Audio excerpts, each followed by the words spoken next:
আসসালামু আলাইকুম। আমাদের পয়লা বৈশাখটা বাসায় করেছি, বাইরে যাইনি। আম্মা আর আমি সুন্দর শাড়ি পরে ড্রয়িং রুমে নেমে আসছি একটা থালা সাজিয়ে। আমার আর আমার পয়লা বৈশাখ পালন করা দুইজনের শাড়ি পরেছি, মা মেয়ে। সবাইকে পয়লা বৈশাখের শুভেচ্ছা। দই মিষ্টি আর পিঠা দিয়ে শুরু করলাম।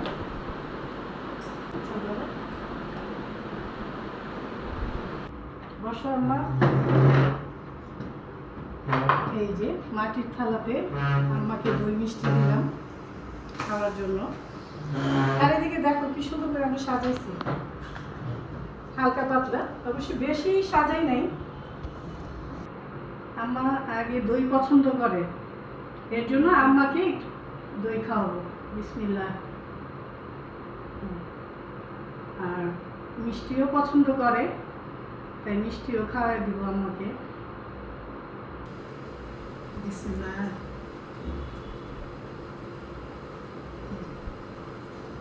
কেমন আম্মা মিষ্টিটা? মজা? ভালো। এই নকশি পিঠাটাও খুব পছন্দ করে আমার আম্মা, আম্মাকে খাওয়াই দিয়ে গেছে। এটাই তো বাবা মার প্রতি সন্তানের ভালোবাসা। বাবা মা তো আমাদেরকে অনেক ভালোবাসে, আমরাই ভালোবাসতে পারি না বাবা মাকে। আর দেখো প্লেটটা কি সুন্দর করে আমরা সাজাইছি, একটু এদিকে আনো জিনো, দেখো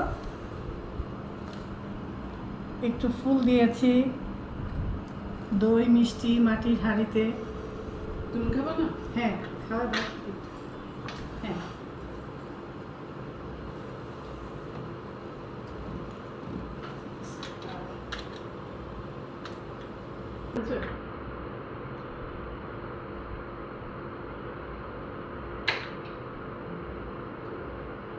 আসলে মজা।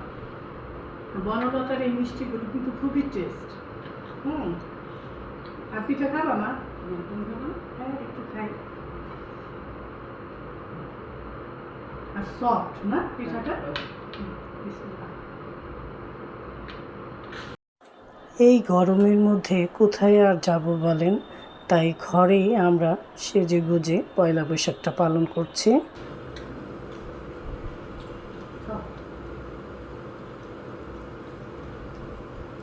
আমরা বিকেল বেলায় কিন্তু নাস্তা করছি দই মিষ্টি আর পিঠা দিয়ে।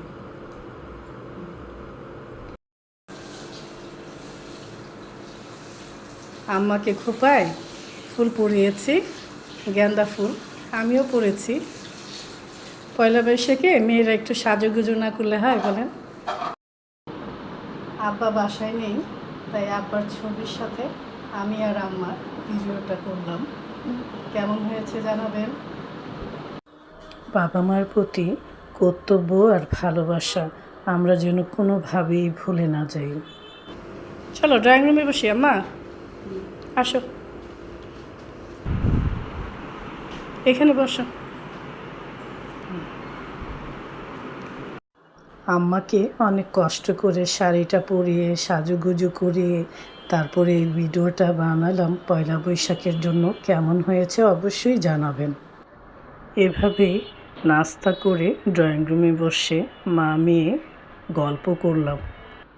বাবা মার বয়স হলে একা ছেড়ে দেবেন না, তাদেরকে ভালোবাসবেন, তাদেরকে সময় দিবেন, তাদেরকে আগলে রাখার চেষ্টা করবেন। এখন আসি, আবারও দেখা হবে, কথা হবে। আল্লাহ হাফেজ।